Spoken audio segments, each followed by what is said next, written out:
मेरी भतीजी है श्रेया यादव, जिसकी कैजुअलिटी हुई है।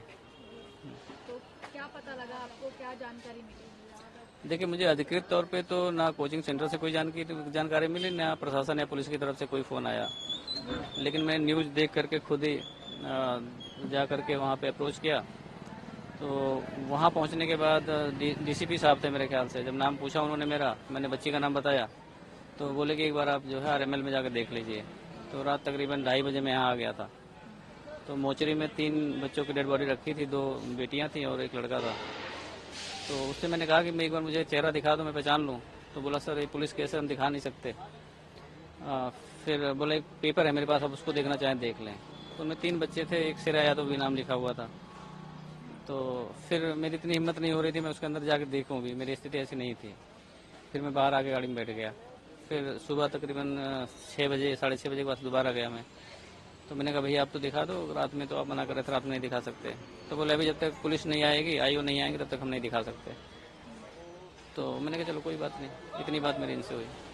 आपको जैसे आप टीवी देख रहे थे, क्या आपको जानकारी मिली जब आपने देखा, क्या था मतलब अराउंड हाँ, कितने बजे का समय था जब? मैं जब न्यूज़ देखा तो तकरीबन 11:15 का समय था। मैं खाना वाना खा के उसके बाद बैठा तो मैंने सोचा न्यूज़ देख लूँ। तो उसमें ये आ रहा था कि राव आईएएस स्टडी सर्कल के बेसमेंट में पानी भर गया है और रेस्क्यू ऑपरेशन चल रहा है और बहुत सारे बच्चे फंसे हो सकते हैं।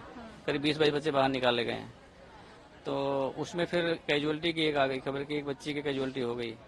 फिर मैं 5-7 मिनट बाद 2 बच्ची की कैजुअलिटी आ गई। तो चूंकि एडमिशन मैंने ही कराया था तो मुझे पता था कि उसी में है। फिर मैं मुझसे नहीं रहा गया, मैंने कहा कि अब मैं जाके देख के आता हूँ। फिर मैं रास्ते में जा करके कोचिंग वाले को फ़ोन करा और बिटिया का फ़ोन मिला तो उसका फ़ोन बंद आ रहा था।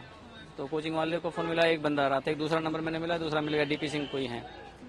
तो डीपी सिंह से मैंने पूछा, मैंने कहा कि क्या आपके कोचिंग में इस तरह कोई घटना हुई है? बोले हाँ हमारे कोचिंग है, रेस्क्यू ऑपरेशन चल रहा है। तो मैंने कहा मेरी बिटिया का एडमिशन हुआ है श्रेया यादव, क्या वो भी तो नहीं है इसमें? तो बोले सर अभी नाम तो नहीं बता सकता, पर 2 कैजुअलिटी हुई हैं, 3 कैजुअलिटी हुई हैं, 2 बेटी और एक बेटे की हुई है। तो फिर मैं मतलब बहुत ही मिसमैनेज लग रहा था। तो मुझे लगा कि पहले मैं जाके पीजी में देख लूँ उसके, क्योंकि पीजी मैंने दिलाया था, मैं नहीं रखवाया था। तो मैं पीजी में करीब 1 बजे पहुंचा। तो 1 बजे जब पहुंचा वहाँ देखा तो उसके रूम में ताला लगा हुआ था। तब मेरा डाउट और हो गया कि फ़ोन मिल नहीं रहा है, रूम में ताला लगा हुआ, रात 1 बज रहे हैं, तो अगर होती तो यहीं आती। फिर मैं दोबारा वापस आया, वहाँ डीसीपी साहब से मैंने पूछा तो उन्होंने बताया कि आप एक बार आरएमएल के में जाके मोचरी में देख लीजिए। तो मैं करीब 2:30 बजे से यहाँ हूँ रात। जी कहाँ से हैं? कौन सा वाला? जी आप कहाँ से हैं?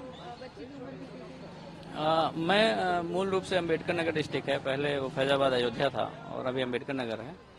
और वो मेरी भतीजी है, श्रेया नाम है उसका, और मैं यहाँ गाजियाबाद में रहता हूँ खुद। तो कितने महीनों पहले कराया था आपने? और 4-5 महीने हो गए, मई जून में एडमिशन उसका कराया था मैंने। अभी क्या माता पिता को बता दिया कौन कौन परिवार से आ रहे हैं?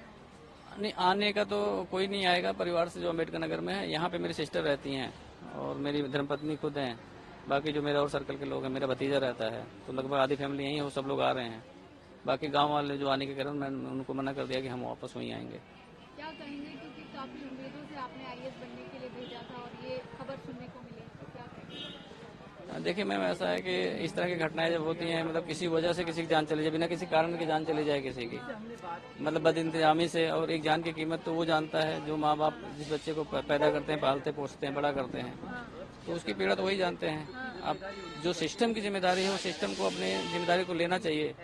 और प्राइमा फेसिया मेरी ये डिमांड है कम से कम कि जो कोचिंग के ओनर हैं उन पे गैर इरादतन हत्या का मुकदमा जरूर दर्ज हो, ताकि जितने और कोचिंग सेंटर्स हैं, चाहे मानक से बनने हैं नहीं बनने हैं ये तो बात का विषय है, लेकिन कम से कम वो उनकी अपनी जवाबदेही ये हो जाए कि अगर मेरे से कोई लापरवाही होती है, मेरे सेंटर में कुछ ऐसा होता है, तो पहली जवाबदेही मेरी हो जाएगी। तो इसको रोका जा सकता है और रोकना चाहिए। ये देश का नुकसान है, कोई किसी एक का नुकसान नहीं है।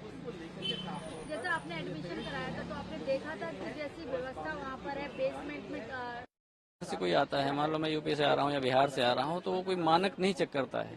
जैसे हम अंदर अगर लाइब्रेरी देखने गए तो हम देखेंगे उसमें सिटिंग है कि नहीं है, कंप्यूटर है कि नहीं है, बुक्स हैं कि नहीं है। आदमी ये देखता है, ये नहीं देखता है कि भाई कितने में बना हुआ है। हम तो ये देखते हैं भाई 20 से लगे 20 लोग बैठेंगे। तो ये तो जो भी कॉम्पिटेंट अथॉरिटी है उनको देखना चाहिए।